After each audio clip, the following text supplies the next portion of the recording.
is Nice doing to some see you. documentation and would like to have some statements from the NOFA New York contingent. Okay. And I said, let's do it together. Sure. My name is Elizabeth Henderson, and this is Krys Cail. Hi. And we co-chair the NOFA Policy Committee, Which is the Northeast? the Northeast Organic Farming Association of New York. And most of NOFA's work is creating the how-to to grow food using organic methods on any scale, either farming, homesteading, gardening. And a lot of our members are people who just really care about having organic food to eat. But for us to be able to produce organic food, we need clean water, we need clean air. We can't have big, heavy trucks driving up and down our roads, spraying dust and contaminants on our fields. So most of our members are against fracking, and we've passed a resolution calling for a ban on fracking, not only in this state, but worldwide. And part of the reason for that is that in order to actually sell organic food, you need to ensure that the water and the land are pure and uncontaminated. Organic food is one of the fastest growing parts of our farm and food economy. And we have a lot of young people, unlike conventional farming, which tends to have only older sort of sunset farmers, fewer young people. So many young people want to invest in organic farming. And in order to invest, you need to have the assurance that your industry can continue to operate into the future. And that's why a fracking ban would make it easier for our members to make those investments that will grow lots of jobs on a sustainable basis in New York State and make active use of our excellent, excellent farmland.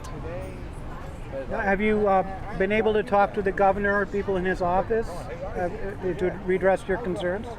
No, we haven't actually. We wrote a letter to the D.E.C.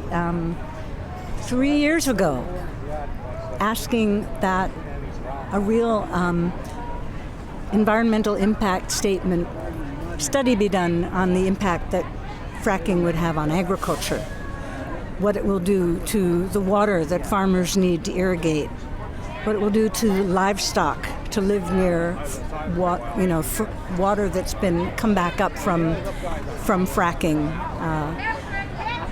What it will do if we have to compete for trucking and roads. And we got absolutely no answer. So the environmental impact statement that has been done does not take agriculture into consideration or food production. And it doesn't look at what the accumulated fracking infrastructure, pipelines, all of that, what that would do to our agriculture. My recollection about the SGEIS, or the Supplemental Generic Environmental Impact Statement, is that the section on socioeconomics was farmed out to some public relations firm, which seems to be par for the course in these environmental impact statements. Actually, it was a firm that not only did public relations, but also engineering, and in particular, engineering for natural gas pipelines and salt cavern gas storage, which are ancillary activities that a very few industries profit from if natural gas is brought into an area. There are a lot of farmers in New York State who are relying for their income on support for the existing industry of farming. And it seems so wrong to sacrifice a short-term for a short-term boom and bust blip, which is all that fracking has ever been anywhere, the long-term sustainable positive impact that agriculture has on our economy. And some of the things we put in our letter are, they're sort of small and arcane unless it's your industry and it's how you make a living. Our organic farmers in the southern tier found that their milk cooperatives were assessing an additional cost for trucking the milk because Pennsylvania water trucking for fracking was running the prices of truck drivers up on a short-term basis. Now, if that happens for a period of 3 to 5 years, that dairy farm may not be able to take it for that period of time. So far, we've been lucky. A lot of our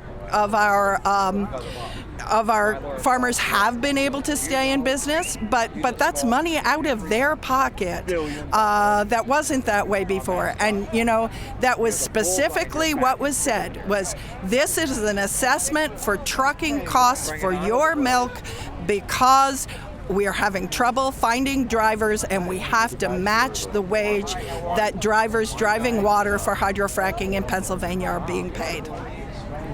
My farm had a water line put in next to it, right along the edge of the field. And before that water line was there, the field was fairly well drained.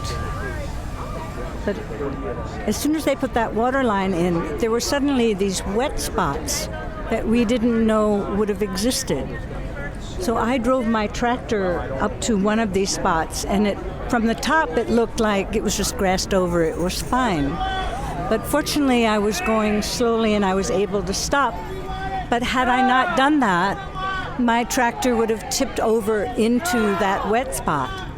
So that's what building pipelines and additional infrastructure can do to an agricultural operation. It's very damaging and it's scary. On the flip side, there are things regarding sustainable energy that could provide really good ancillary income to some of our farmers. There's currently a bill called the Community Solar Bill that has passed the Assembly but has not been sponsored by the governor nor passed the Senate, that would allow people who want to invest in solar energy but whose homes are too shady or too urban to invest in rooftop solar to basically pay a farmer to put some solar panels on his barn instead.